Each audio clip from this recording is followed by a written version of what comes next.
Бүгүн Ысык Көл облусунда тактикалык машыгуу өтүп, байрактар сокку уруучу учкучсуз учактары колдонулду. Атайын машыгуунун негизги максаты мамлекеттик чек ара тилкесинен өтүп келген шарттуу душманды жок кылуу боюнча күч түзүмдөрүнүн иш-аракеттеринин ыраттуулугун иштеп чыгуу, укук коргоо органдарынын өз ара аракеттенүүсүн уюштуруу жана камсыздоонун бардык түрлөрү боюнча практикалык көндүмдөрдү калыптандыруу.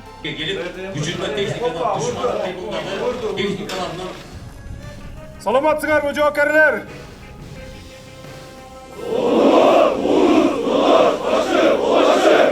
Калкан 2022 аттуу атайын тактикалык машыгуу иш-чарасына өлкө башчы Садыр Жапаров да жеринде көз салды. Анда сөз сүйлөп, аскерлердин даярдыгын жогорку деңгээлин белгилеп, машыгуулардын активдүү фазасы Кыргызстан өлкөнүн улуттук коопсуздугуна келтирилген ар кандай коркунучтарга, анын ичинде куралдуу кагылышууларга жооп кайтаруу үчүн адекваттуу чараларды көрүүгө даярдыгын ачык тастыктап турганын кошумчалады. Биздин өлкө бардык кошуна өлкөлөр менен тынчтык, ынак коңшулук саясатын жүргүзүп, региондогу туруктуулукту сактоо үчүн болгон күч аракетин жумшап келет.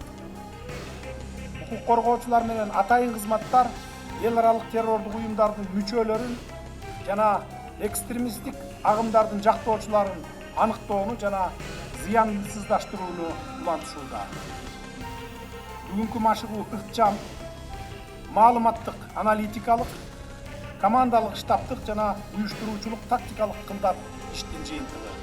Бүгүнкү машыгууларда Кыргызстанда алгач ирет учкучсуз учуучу аппараттардын, көп максаттуу автоунаалардын жана курал-жарак менен техникалардын, дагы башка заманбап каражаттардын колдонулганын өзгөчө белгилейт. Буга чейин улуттук жана аймактык коопсуздукту камсыздоо үчүн бир катар чечимдерди кабыл алып, укук коргоо органдарынын, күч түзүмдөрүнүн дараметин кадыр эсе жогорулатууга тийиштүү тапшырмаларды берген элек. Биз күбө болгон иш-чарада коопсуздукту камсыздоонун, түзүмдөрдүн дараметин жогорулатуунун өнүгүү темпи байкалып турат. Бүгүнкүдөй атайын тактикалык машыгуулар мындан ары дагы ыраттуу түрдө өткөрүлүп турмакчы. Ата мекенибизде тынчтык болсун, мекен коргоо чегинде турган ар бир жоокерге чың ден соолук, бекем эрк, ар намыс каалайм. Сунушталган машыгуу сценарийи мамлекеттик чек арадагы реалдуу жагдайга болушунча жакындатылган. Анда чек ара кызматынын жана укук коргоо органдарынын түзүмдөрү мамлекеттик чек араны кесип өткөн мыйзамсыз куралдуу топторго бөгөт коюу жана аларды жок кылуу боюнча жөндөмдөрүн иш жүзүндө көрсөтүштү. Атайын багыттагы бөлүктөр заманбап курал-жарактарды, аскердик жана атайын техникаларды, зооттолгон тигир унааларын жана УКМК чек ара кызматынын куралдануусундагы сокку уруучу байрактар учкучсуз учактарын колдонушту. Машыгуулардын негизги максаты ошол учкучтардын көрүш болгон жана ошол максатты чегиндүү. Алар негизинен ошо биз турган жерден 8 километр башка жакта туруп, ошол жерден коюлган буталарга толук тийди жана өз максатына жетип, биздин күткөн результаттарга жетти.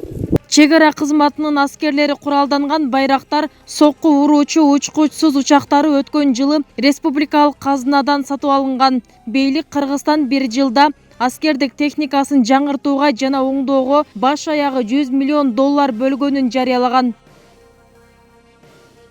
Байрактар чалгын жана сокку уруу максатында колдонулуучу орто бийиктикте узак убакыт уча ала турган учкучсуз аппарат. Бул машыгуулар көчүрмөн аракеттерди жүргүзүүдө чек ара отрядынын башкаруу органдарынын, бөлүктөрүнүн жана өз ара аракеттенүүчү күч түзүмдөрүнүн ыраттуулугун жогорулатууга мүмкүндүк бергени анык. Андыктан бүгүнкүдөй атайын тактикалык машыгуулар мындан ары дагы ыраттуу өткөрүлүп турары айтылды. Бибисара Орозалиева, Шерзат Эгембердиев, 7 канал.